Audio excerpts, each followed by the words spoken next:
Hey everybody, how's everybody doing out there? How about the heat, huh? Not a hot, I don't like it. I'm more of a winter guy, that's for sure. How's everybody doing? Had a great weekend? Welcome to Zoo EDventures. So good to see you guys. And a very special event today. We've introduced you to a lot of our four-legged friends. Can I hold one here? Yeah, there's one over your shoulder. Am I holding it? No, but that's okay. Nice try. I tried. So you've met some of our four-legged friends, you've met some feathered friends, you've met some scaly friends, you've met some slithery friends. Today, you get to meet some bipedal friends. It's National Zookeeper Week. How exciting! And we have some special guests today, and we're so happy that they were able to come in and visit with us today. These are some of our Zookeeper friends. We're going to introduce them to you here shortly. Hi, everybody! But before we get started, you'll notice that we do have the donation button up. That's all about the zoo and what these guys can do for the animals as well. So anything you can help us with helps these guys and the zoo provide the excellent care that they're so good at here at the park. Before we get too deep into it, we want to find out where our Zookeeper friends are from, where you're from, and we'll share where we're from as well. And also kind of what the zoo travels have been. How do they get to the North Carolina Zoo? And I think you'll be interested to hear some of those answers.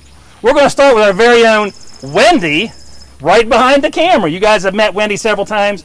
She used to be a zookeeper, so let's start with you, Wendy. Wendy, what brought you here? Where are you from and what brought you here? I'm from Colorado. Whoop. I then worked with animals in California. Okay. Then in Washington. And then in North Carolina. So it took me 3 states to end up here. Awesome. That's crazy.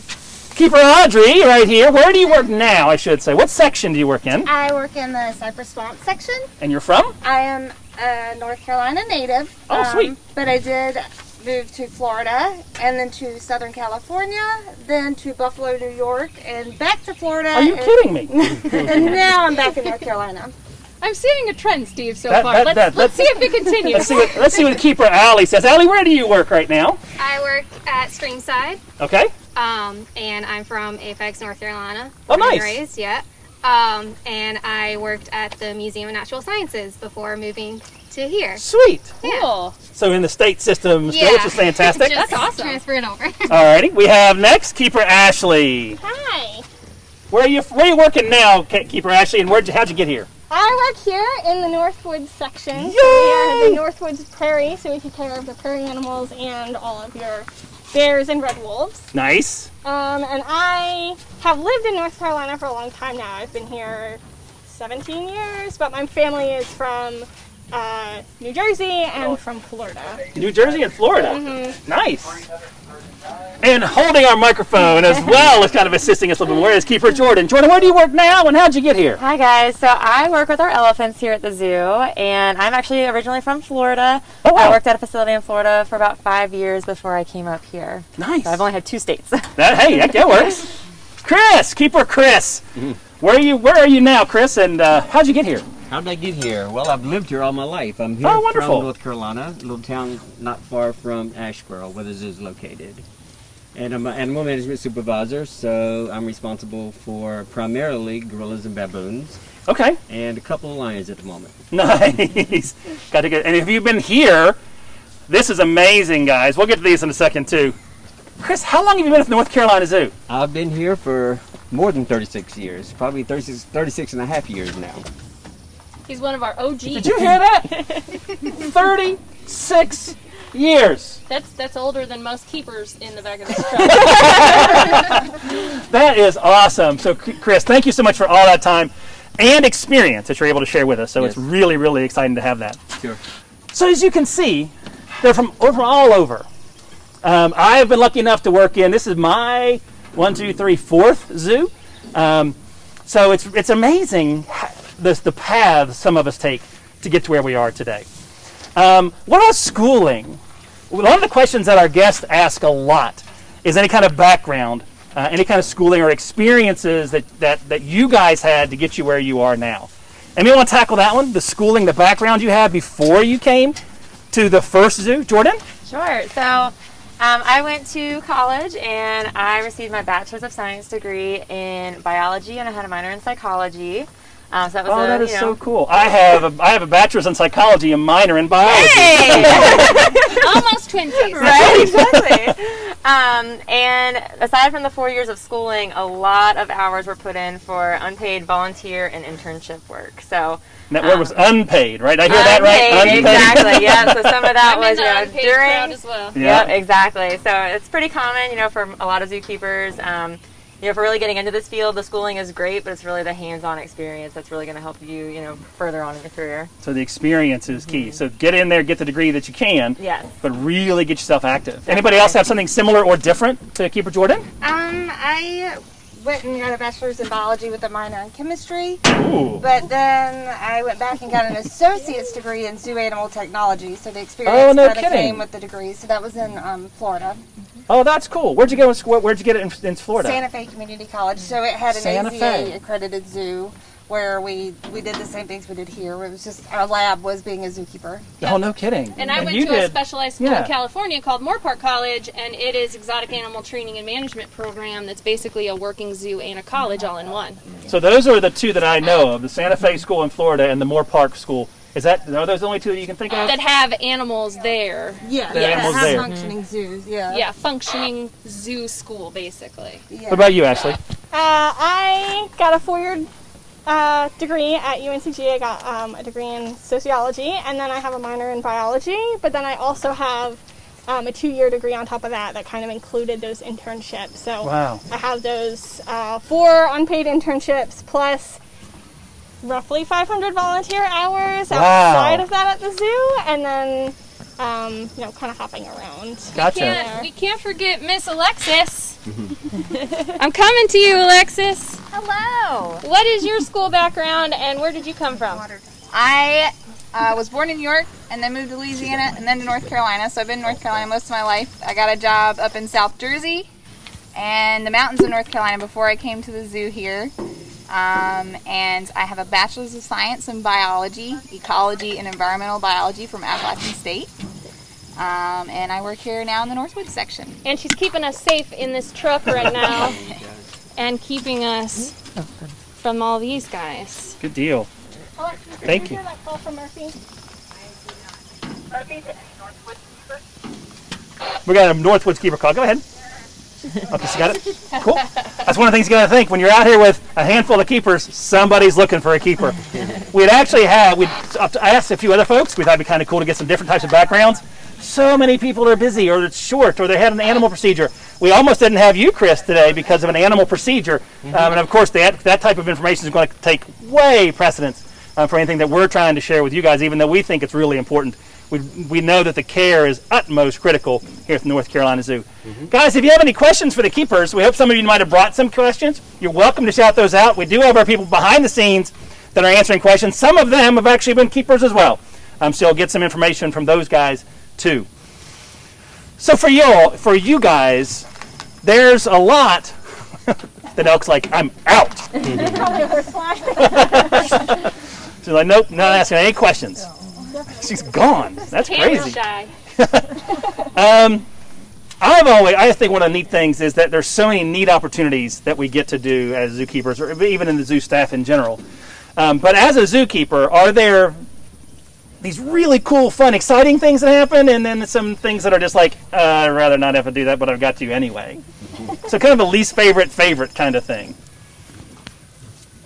Everybody's like, this is live, right? So people are going to hear this. Wendy?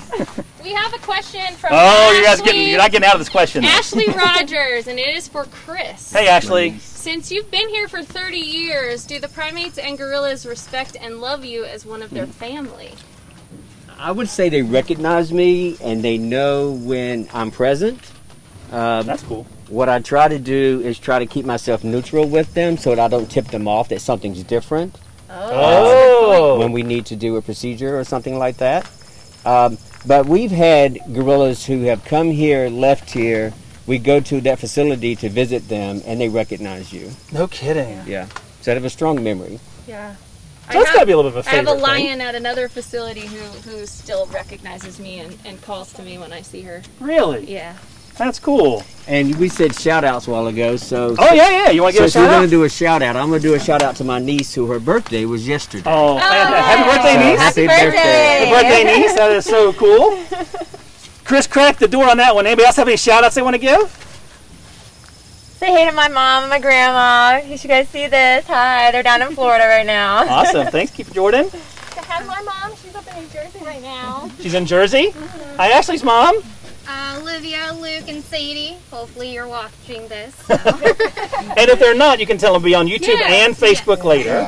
Audrey? Hi, TJ and Ari. Those are my nephews. They're Good down deal. in South Carolina right now. Cool. And Alexis? Do you have a shout out you want to say hi to? To my wonderful husband, Brandon. To Brandon. Brandon. That's lovely. We had a comment, someone said, I like to live vicariously through the Zookeeper. So you guys have fans out there today. That is so cool. All right. See, I didn't forget the question. I'm not supposed. That's my job. Not to get the question. Do you have anything that's fun that you look forward to? Any kind of favorites? Any favorite things that go on as a zookeeper? I mean, I think just coming to work every day and, seeing the animals that we work with and knowing that, we're doing the best that we can to make their lives, amazing here at our zoo. I think that's what keeps most of us coming back every single day. Absolutely. Obviously, the work is hard. We have a lot of physical labor. It's 6 degrees outside today. It is hot. We're sweating a lot, but it's totally worth it. We get to see our animals and we get to see, them playing with new enrichment devices. We're having new social opportunities with each other, learning new behaviors during their training sessions. So I think it's just it's so rewarding to actually see the growth and development that our animals go through, and how we're able to contribute to that. That's cool. So I mean, the weather's one thing, but you get all the holidays off, right? All the birthdays, you get all the anniversaries off, right? No, you don't get those? Definitely not. So no holidays. That's definitely one of the negatives. That's the other direction. Yeah. Sort of like first responders, other people out there that are essential staff. Yep. We don't get days off, holidays, snow days. What's a snow day? We always tell everybody. That's tough. It's a 365, 366 days a year, And all weather. A lot of the times your families don't understand it at first. No, they yeah. really don't understand it. Yep, that's true. Anybody else have a favorite or least favorite? I think anytime we get to spend extra time with the animals, Extra time? especially when we get to spend time seeing them interacting with that enrichment that we do put so much time into. Like last week, I made these big grapevine balls for the grizzly bear, and we had a couple minutes. We got to watch him, and he was, cool. He foraged in it for a little bit, and then he decided it was going to be the best thing ever to roll all over, and just watching them get to be bears and do regular animal things is a lot of fun instead of, we do our regular feeding and training and cleaning, stuff like that, but getting to spend that extra time with them is a lot of cool, and coming out to see animals like our prairie habitat is a lot of fun because these guys are really, really cool. That is cool. I think you remember the enrichment stuff, guys. That's stuff that we're trying to provide the animals to challenge them to do things they might do similar.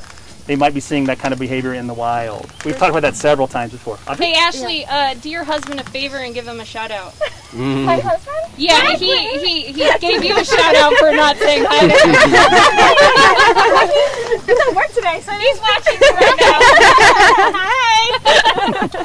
Thanks for letting us have it for the day. Yeah, that was great. Keep Raji, you were going to say something. The zoo also does a lot of conservation, so it's also very rewarding to get out into the field and not only work with the animals here, but make sure that the animals have a habitat out in the wild. So that way we kind of get to be rewarded on both sides of our jobs. My favorite thing at the zoo is to work with baby snakes all the time, but it's really rewarding to go into the wild and kind of try to combat the problems face on that we have. What have you gotten to work in the field? What have you been able to do with the zoo? So I've gone out to the Sound Hills a lot, which is a local ecosystem that's kind of different. It's a very small patch between here and the coast. We do a lot of amphibian projects out there. I've also been out and done hillbender work in the North Carolina mountains, so we've been doing that for a few years. Unfortunately, recently travel's been kind of restricted, so this year's been kind of low on the conservation list of years. But in the past 2 years, we have a Gopher Frog head starting project that I've worked on for 3 years. So if you haven't seen that, we did a little live event on the Gopher Frog work.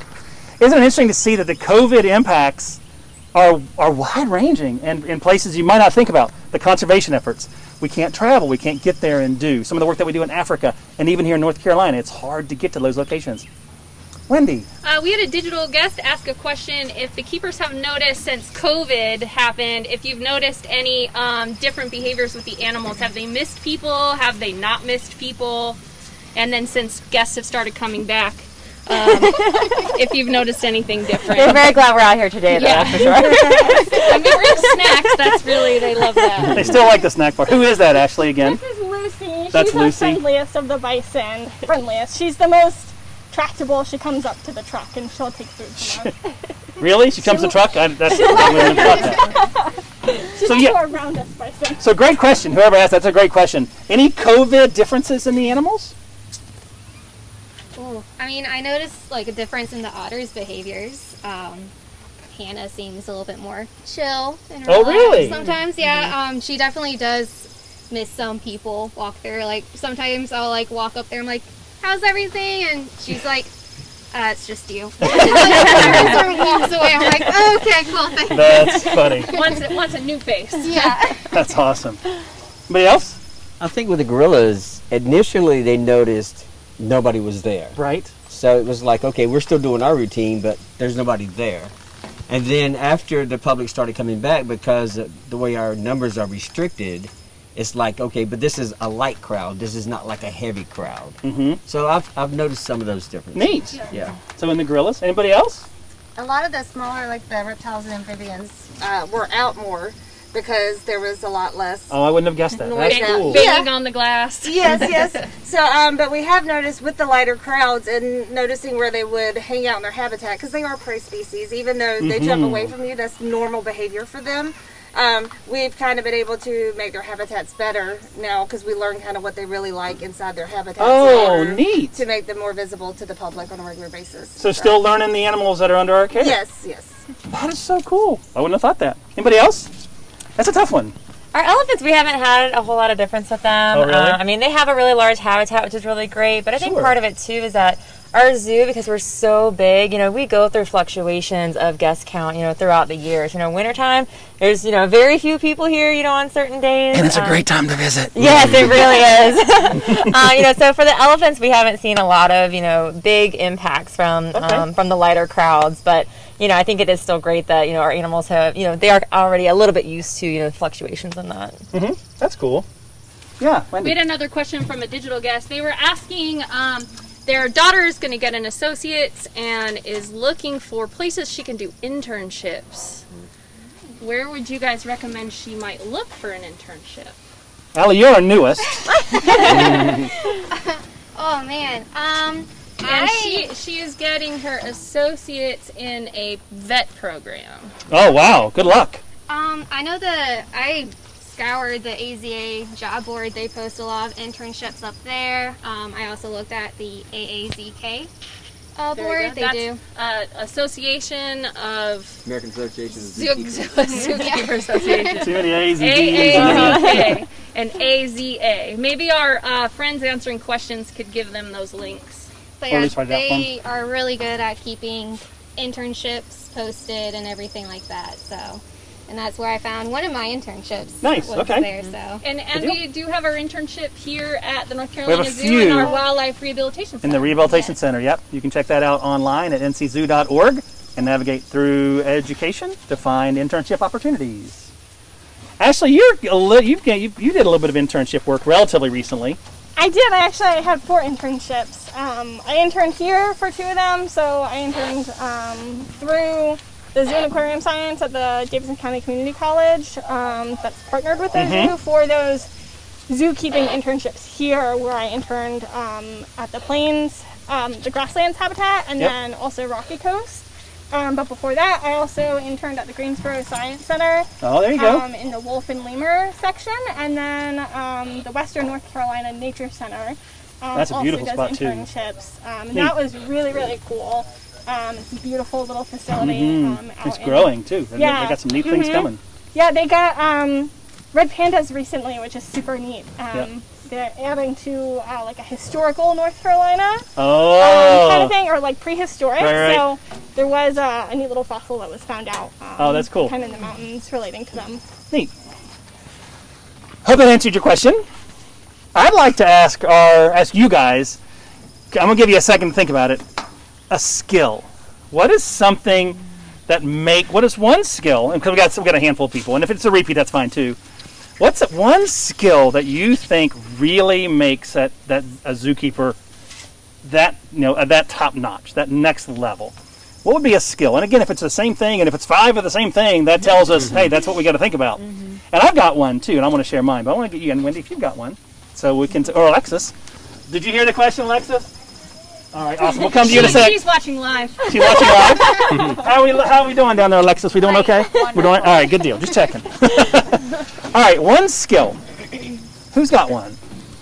We ready? So I can start? Okay. I think attention to detail. Attention to detail. Yeah, I mean, we pretty much, we are responsible for the livelihood of all of our animals. If they are limping slightly, or, if maybe they're eating a little bit less food, or, maybe they're seeming a little bit sleepy, even those minute changes in their behavior could be really, really important, for their medical status. So very cool. I think, being able to just pay a lot of attention to everything that's going on all the time is really important. Awesome. So that attention to detail.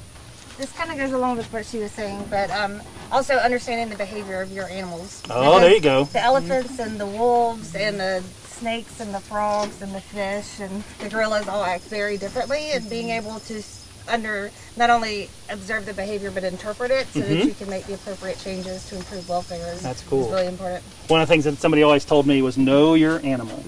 Yep. What else? Anybody else got one? I think communication, effective communication is super, super important. And that clarity of communication. Like if you were to notice something is wrong with your animal, letting the other keepers on your team know is really important, but also that helps for effective teamwork as well. Awesome. Being able to communicate thoughts and ideas and ways to move forward with things is really important. Very cool. So those of you that are looking for positions, for job opportunities, those are some of the skills you need to look at. What were you going to say, Wendy? Well, I think a lot of people, and especially when I was starting, they were like, I want to work with animals because I don't want to work with people. But they forget that you still work in a team environment, so you have to be able to work with your teammates, but then you're also working with the guests and the public. Yes. And so you're talking to people all day. All the time. So you're going to have to work with people. So one of the things I think is very important as a keeper is adaptability. You have to be flexible and adaptable because situations come fast, and you have to be ready and willing to do something different each time. You got to change that. Anybody else? Oh! You want to get her on camera? Yep. I'll come around with the mic. She's got the microphone too. Creativity. Yay! Being able to think outside the box. You're working with animals that can't talk to you, so trying to come up with solutions and being creative in that team environment. And that also goes over to enrichment and training and, just coming up with creative things for the animals to help them elicit natural behaviors in a special space. So, yeah, That's a great one. That's a great one. That's a great one. That's cool. I'd say passion. Passion. Nice. You have to have some compassion for what you're doing, and realize that what you're doing is for the good of the species. Sure. And for the animals. Yeah. And if you're in it for the money, then you're in the wrong business. That's one of the benefits, right, guys? That's one of the benefits of being a no. Wrong answer.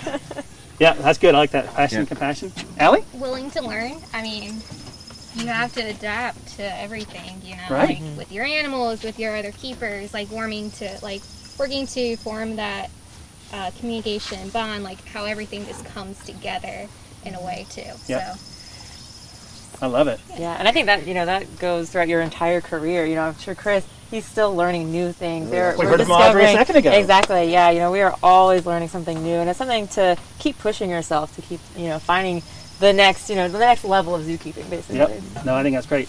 And I'll go. Mine was along your lines. I wasn't a keeper very long, guys, because I learned quickly that it wasn't. It wasn't for me. And I think that's really important to remember too. It's not for everybody. And you try it, and you go, you know what, this isn't quite for me. Because when I was a keeper, observation was one of the things for me. How do you do those observation skills? And I had one of my supervisors when I was a keeper came down. If you've never seen a cotton-top tamarin, their heads are about the size of a ping pong ball. Okay, their heads are the size of a ping pong ball. And my supervisor came down and said, "What's wrong with that cotton-top tamarin? She's chewing on the wrong side of her mouth." So she had made the observation that this animal chewed on the right-hand side of her mouth all the time, and today it was the left-hand side. And I was like, I missed it. I didn't see it. And that for me was that moment of, I'm much better at talking to people. I'm much better at sharing information. Let's get back into that. So that was a learning moment for me, and I think that's a good. I think it's a good thing to think about. You get into it, and you go, you know what? I love it. I love the idea. It's just not quite a good fit, and that's okay. That's okay to realize, not this isn't where I need to be. Well, and going off of that too, Sure. Steve, a lot of people, want to be a zookeeper, and you try it, and it's such a really hard field to get into. And even if you find out, like Steve, that zookeeping maybe is not for you, it doesn't mean that there aren't other animal-related careers that you can get into and still, help with the mission that we're all working towards. That's a great point, for sure. So let's kind of play off that one a little bit. Why did you get into zookeeping? What was the magnet, the pull for you all to become zookeepers? Go ahead. For me, it was the instant connection to the animal-person relationship. So my mom took me to SeaWorld. I was 9 years old. I watched the dolphin show, and I immediately knew that's what I wanted to do. I was 9 years old, and it took me a while to get there, but I got there. I worked marine mammals for a little while, and I realized that is not what I wanted to do. So I moved on to different species, but it's that wanting to care for something greater than myself, basically. Wow, nice. I like that answer. My answer is exactly the same. Yeah? I had a very similar experience, going to SeaWorld, seeing how, up close and personal they were with the whales, and seeing, all the behaviors that they were doing and just, watching that interaction and realizing, that it's something so much bigger than, who we are, as just an individual person. Nice. Anybody else have any, what kind of pulled you to becoming a zookeeper? After my degree, I wasn't really sure what I wanted to do. Yes! High five, air five. I actually didn't go to school for wildlife biology as much as like genetics, but I grew up on a farm, and then I realized that we had guinea pigs and we had horses and we had cattle, and I loved them all, and so I kind of connect the two, and so I miss that interaction directly with the animals. So. Cool, good deal. Anybody else have anything that kind of stood out? And again, I don't know as a fine answer. I think kind of similar to Audrey. Like I spent a lot of time with my own animals as a child, and we went to a lot of there were little petting zoos. I was always excited to go to those little petting zoo farms, and as a kid, you go on field trips to the zoos or to the aquarium. So as a kid, I went to the Bronx Zoo and one of the aquariums up there. And those are some of my favorite memories as a kid. I don't really remember too many other, field trips as a kid, but I remember going to the zoo and I remember going to the aquarium. And then, as I got older, just enjoying spending time with animals and getting to have that bond with them is really special. That's cool. Hey, Alexis, do you have an answer to this one? What drew you in? I've always, loved animals and loved being around animals since I was very little. And when I got old enough to think about a job, I thought about being a vet. And I said, well, we'll see how it goes. And I really got more into the conservation side and wildlife biology. And when I did an internship at a zoo, I realized that there's a real connection there with conservation. So being able to work with the animals here and still spreading that knowledge about how to protect them in the wild. It's pretty cool. That's awesome. We did have a question from a digital guest. All right, sweet. And it kind of coincides. We were talking about the connection with the animals, but she was asking, how long does it take to bond with the animals? How long does it take to build that bond? And I think that's kind of a tricky question. I'm still working on it with cockroaches. It could be very instantaneous. It could take years. It could be never. Yeah. And that's probably the best answer, really. I would think. I bet that's kind of the answer, right? It just kind of depends. Yeah. It's that know your animal again. Know you and know your animal again. And how much work it goes into it. Yeah. You guys have any ballpark kind of ideas, or is it just the work? You put the work in. I think it kind of goes back to passion. Okay. If you show that animal a lot of your compassion and how you really want to bond with it and connect with it, then that connection is going to happen fast. Cool. If you're only there to push out the straw and hose down the walkway and do all the routine things that you need to do, then there's going to be a connection, but it's not going to be a bond. There you go. Oh, that's a great way to distinguish. I like that distinction. That's a good one. A connection versus a bond. That's really cool. I like that phrase. I was going to say, I think you can really relate it back to your relationships with other humans. The more time and, the the more time that you spend with somebody and the more that you put into a relationship that you have with somebody, the closer you're going to be with that person, and the more that you're going to matter to them and they're going to matter to you. And I think that it's very similar to how we, spend time with our animals. The elephants, you walk in, you're a stranger to them. If I meet somebody on the sidewalk, I don't know them, I don't really care, necessarily to, go have lunch with them right off the bat. But once I get to know them a little bit more, our elephants are like, oh, hey, you're around a lot more today. You're hanging out with me. You brought over a really fun, big boomer ball today. What are you going to bring tomorrow? That kind of thing. So it really, relationship is really what, carries, us throughout our whole lives, I think. That's cool. Yeah, when I first started, the otters were very like, who is this person? Exactly. But I would go in there, I'll talk to them like a normal person, where they'll be like, hey guys, good morning, how you guys doing? Yeah. Good? Okay. And be just really patient. Bono was the most difficult one to deal with early on because he wouldn't shift in for me. So I couldn't close anything off for him and stuff. So just being really patient, going on his time, formed that bond with me and him where he actually listens to me a little bit better now. So, Gotcha. it's just patience. That's cool. I want to ask, sorry, I got a question from the... They're asking great questions. Awesome. So zookeeper work is very taxing. Yes. Do you have to be in good shape, and how does it affect your body? It will break you down. And that's a fair answer to the nines, I think. If you didn't hear what Chris said it will break you down. In what way? So, one of the qualifications for becoming a zookeeper, especially as you start to apply, is I think it says you must be able to lift at least 50 pounds. Yeah. So 50 pounds could be a bag of grain. 50 pounds could be a hay bale that we just had here on the back of the truck. Yep. A little more than 50 pounds, like in gorilla sense, is like 450 pounds. You might be able to ask to assist lifting a gorilla. So upper body strength, good strong back, no knee issues, and occasionally we run into problems where we'll pull a muscle or we'll strain something in our shoulders or our back. Yep. But you have to use proper lifting techniques. So, you need to go into that knowing that it's going to be physical work. Yeah. It's not just mental thinking part of the job, but it's the physical part of the job that you have to be prepared for too.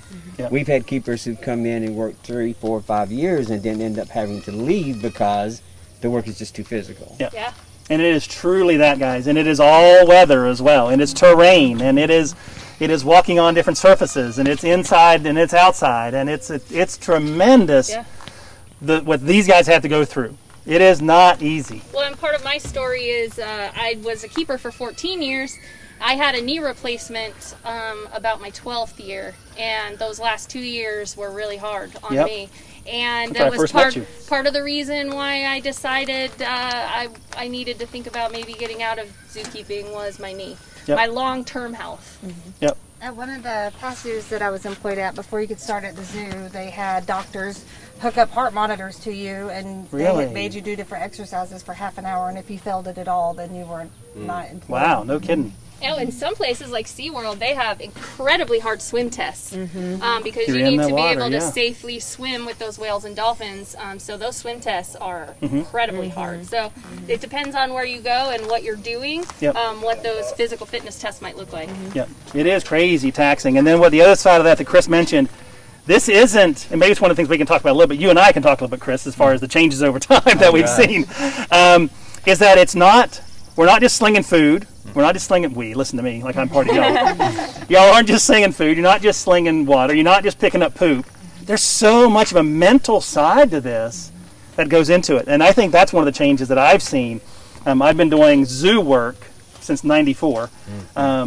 So it's one of the big changes. So that's another thing that is, it's crazy. And who said creativity? Was that Alexis? Alexis. What you guys think about in how do I present this to my animal? How do I change this up for this animal? What can I do to stimulate the animal in a different way is really amazing. And guys, for our digital friends out there, when you come to the park, you don't get to see that side of it, but you see these really happy, for lack of a better word, animals. And that's because of the efforts these guys have put in to making them ready for your visit. That goes on behind the scenes, in front of the scenes, all the vet care, all those observations. It's incredible what happens. And I think over time, that's one of the really big changes. And there's been a few, but it's the idea, the emphasis on training, the emphasis on care and wellness, and how do we work with the animals in a way that's good, that's beneficial, not just for the animal, but for the keeper.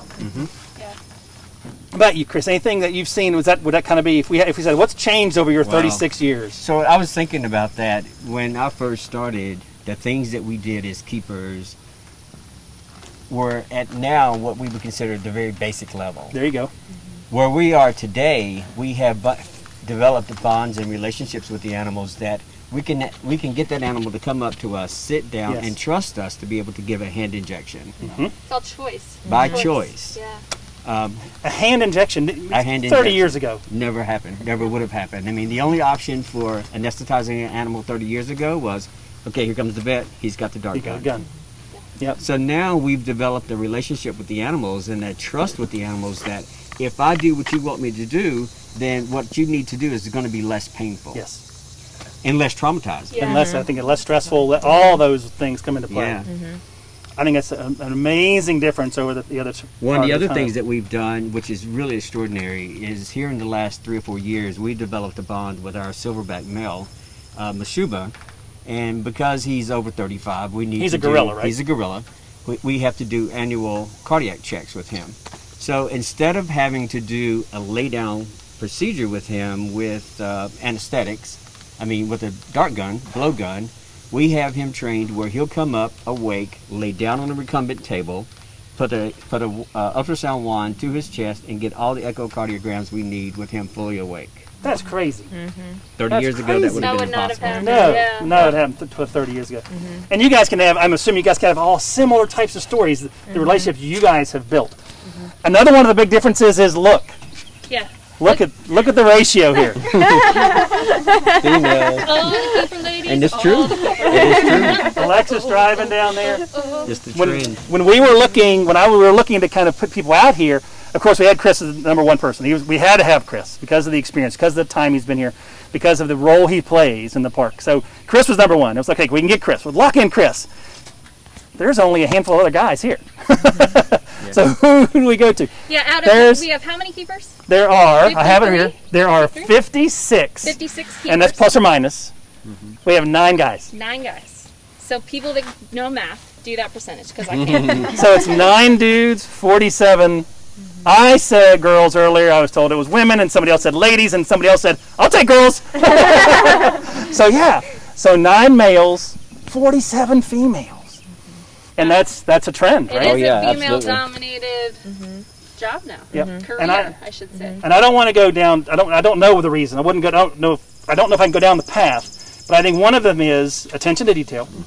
That attention to detail, that observation skills which are over the board, and then you said it earlier, compassion. Compassion. And it's not that we can't. Not that guy Chris is amazingly compassionate. It's not that we don't have it. It's just that the women coming into the field are really aware of that and trying to make that next step, which is important. You guys think about, 'cause I told you I was going to ask you this, unfair question, Oh, yeah. because you guys always want to know, favorite animal, or favorite species to work with, or favorite individual. Favorite species to work with, or favorite individual. Pick one of those. And so looking at a favorite species to work with, or an individual. Did you hear that, Alexis? You're not getting off this one. You got to answer this too. All right. And then we have a craft to share with you after that. So we'll give everybody a chance to think about that one. I know your favorite animal. You do? Yeah, what's your favorite? Which one are you going to answer? I want to go with the cat-like one today. Yeah, your favorite I'm animal. feeling very cheetah. Yeah. Favorite animal. Favorite animal is a cheetah. I can't say work with, cut into a lot of it, but I did get to work with red pandas in Wheeling, West Virginia, and that was amazing and smart. Those animals can really pick things up. Favorite individual animal, though, is our red-tailed hawk, Braveheart. So cheetah is my favorite species, and then Braveheart is my favorite individual here at the park. All right, who's ready? Anyone? You guys were aware this is coming. This is really an unfair question. Wendy always kind of phrases it like, you're asking them to pick amongst their children. Yeah, who's your favorite child? I can go. All right, George's like, all right. So, One species. well, I've worked with multiple species. So favorite individual, I used to work at a facility where I worked in an area. We had a lot of primates in that area, Okay. but we also kind of had some mixed species that were not primates. And we had one particular individual, she was a kinkajou. Oh. And this kinkajou, she had an interesting life path. She actually started out as an exotic pet.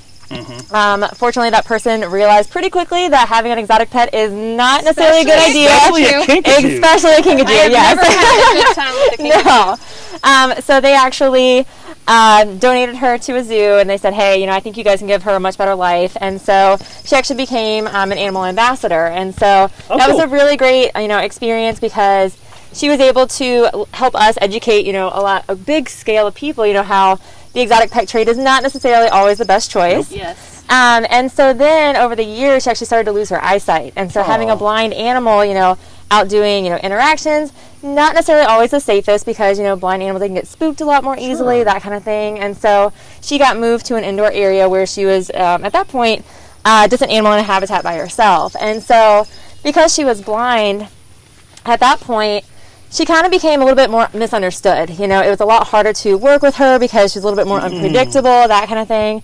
And, you know, it made her a little bit more dangerous at that point. And so I actually had the opportunity to be her primary keeper and to actually help train her through, you know, working in a protected contact system with her keepers to where we could work more safely with her. She had areas where she could kind of move into so that we could clean her habitat so we weren't disturbing her in any way. And it's those kind of interactions that you have as a zookeeper where you know you're making a huge impact on that individual's life. Sounds And like you did, yeah. I did. And so, you know, when you leave a zoo, you leave animals behind. And so it is super hard. You know, we've all, exactly. You know, we've all had animals that, you know, we loved, we cared for. And, you know, you have to go different ways in your path and your career and you have to make those decisions. But knowing that, you know, in my time there with her, I was able to help, you know, set her up with a better life was really, really rewarding for me. But then also changing how, you know, her future keepers were going to care for her as well was really important. Set a precedent. I like it. Exactly, yeah. Now I work with elephants. They're great too. You know, I don't have anything bad to say about the elephants, but that kinkajou, she was definitely my favorite. That's cool, though. I like that's a fun story. That's cool. Anybody else? All right. Favorite species?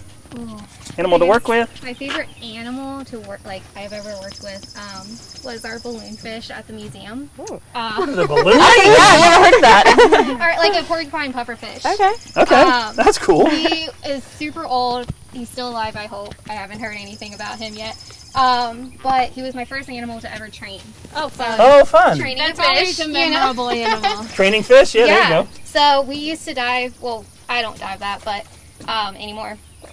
We dove his system once a week to clean, and you would just see him like playing in your bubbles when you breathe out and everything, and he would like swim up and look at you. And let me tell you, that fish was really smart. I would tell you. Yeah, he picked up his training really fast. That's cool. So, and teaching my coworkers how to do the training also prolonged his life a little bit. Sure, Because absolutely he was really skinny because he wasn't getting any food most of the time. So just helping him like maintain a healthy lifestyle. Porcupine Teaching my pufferfish. coworkers. Yeah.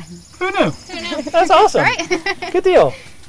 I've always said I never had a favorite animal Right. because I've worked with a lot of different species before. Sure. But given some time to think about it, I'm going to say Ramar was my favorite animal. Oh, do you explain who Ramar is? And 'Cause so some of the Ramar- digital guests know, but not everybody. A lot of our older long-term guests know who Ramar was. Yep.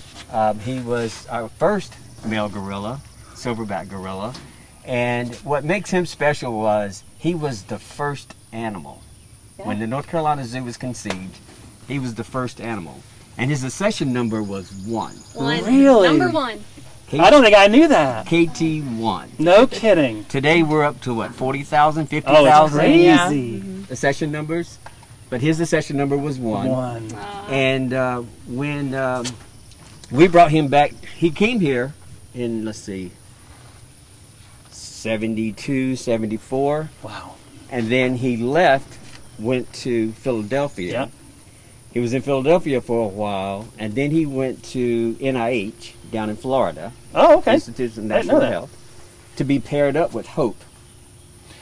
And then in the fall of 1984, we brought him back, and then that's where we opened the gorilla exhibit okay. in the pavilion No kidding. with Hope and Ramar. So those were our first 2 gorillas. And for years we tried to find him the right match. Sure. And we were never successful getting him the right match. So during master planning with the SSP and Species Survival Plan, You guys know that. and the all the players and the rest of the other zoo, they decided that it would be best if Ramar would move from here to go to Brookfield Okay. to pair him up with another female there. And that was a big day. Yeah. That we moved him from the North Carolina Zoo. But it was the best decision for him. Since Good. that time, he had sired, if I may get this incorrect, but I think either 4 or 5 kids Really? after leaving the North Carolina. No amazing. kidding. That's cool. So while we were compassionate about not wanting him to leave, for the good of the species, Sure. we knew this was the best. best move Yeah. for him to make. Yeah. And now his gene pool is represented among other gorillas. Yeah, it's cool. And the work that we put into that Yes. was part of that process. Yes. I love it. That is so cool. Anybody else? We got a few minutes. I would say my favorite species is probably fast snakes. I call them high metabolic snakes. So here we have the eastern indigo snakes. They're- Is that what's on the side of your mask here? No, who is No, that? that's a different. Yeah. But I like reptiles a lot, but I also am a very active person, so I like the ones that can kind of keep up with me. Probably my favorite all-time animal was Sedona. It was a mountain lion. She was the first mountain lion I worked with in California. Oh, neat. And she was, I believe, already 18 when I started working there. Old cat. Yeah, and so she was losing her eyesight, and so we were able to make it. At the time, they wouldn't crate cougars, but because of her advanced age, we were able to modify a crate. And a crate trainer, she rode all the way from Palm Springs to San Diego awake in the back of a van for procedure, and she a made big it. deal. She was just shy of like her 22nd birthday whenever Oh, it was 4 time. good years. But yeah, Good. yeah, so- Nice. Okay. I'm coming for you, Alexis. Great. Ashley's like, I want to go next. So it's always hard for me to choose with all the animals that I've ever worked with, so I always go with current situation when I answer the fine. question. My favorite species is definitely red wolves. Because they're so critically endangered, I feel super special to be able to actually get to work with so many on a daily basis. And they're really cool animals. My favorite individual would have to be Tomo the grizzly bear. Oh, you're so cute. He's the best bear. He really makes my day every day. He's an old man bear, but he's still healthy as can be and loves hanging out in his pool and a good snack. So he's incredible to work with. I'm a fan of Tomo too. Okay, one more over here. I actually keep on. It's my turn. It's my turn. I also love all the bears. Ever since I was a kid and we lived in New Jersey, a lot of people don't know that there are mountains in New Jersey. So the Appalachian Trail goes all the way up in there, and we lived up there, and we had wild bears that would come through our yard every night. Fun. And that was always the highlight of living out there was, we had a big glass door in our basement, and we could watch the bears from there. My dad would set up a big spotlight. So we'd have bears all the time, and then through some of my internships, I worked with bears. I worked with black bears at the Western North Carolina Nature Center, and then fun. now I've worked with all 3 of our species here. So I've had polar bears, black bears, and grizzly bears, and just like Alexis, Tomo is an angel. He is my favorite bear I've ever worked with. He's just absolutely precious. He rolls around, he plays with his feet. I didn't realize bears were so goofy and just silly, roly-poly animals, but he really is. He's a lot of fun. Gotta love the relationships, the roly-poly animals. Fantastic. My favorite species that I have grown to love over the years is probably bats, just because I can never learn enough about them, and there's so many. And a couple individuals over the years.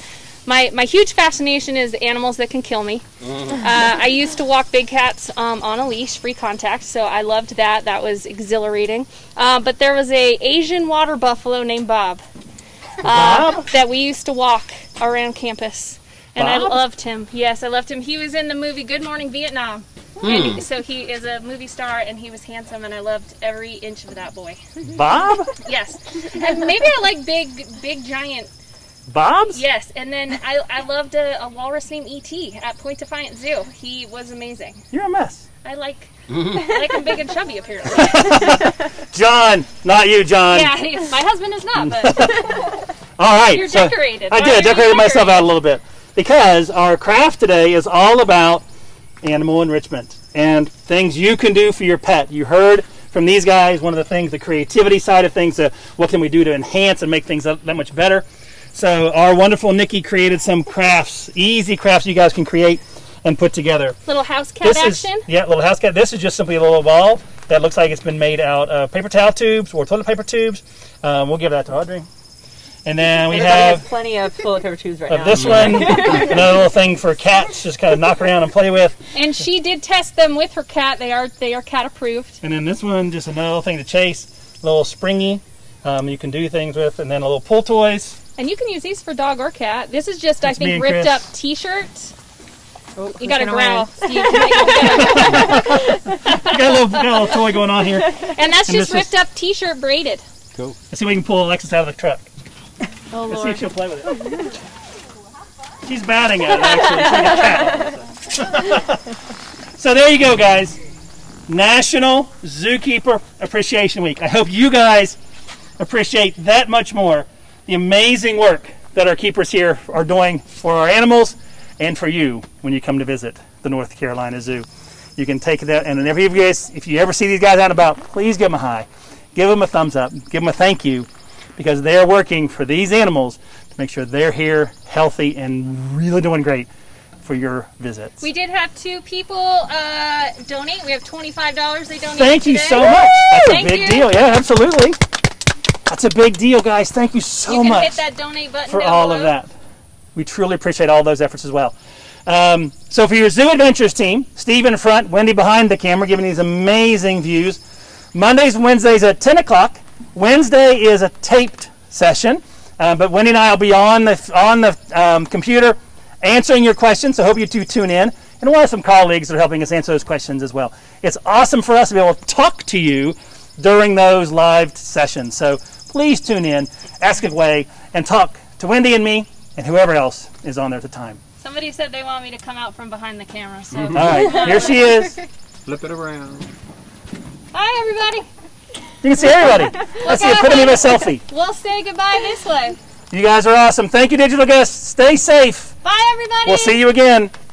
Now you're going to get real close.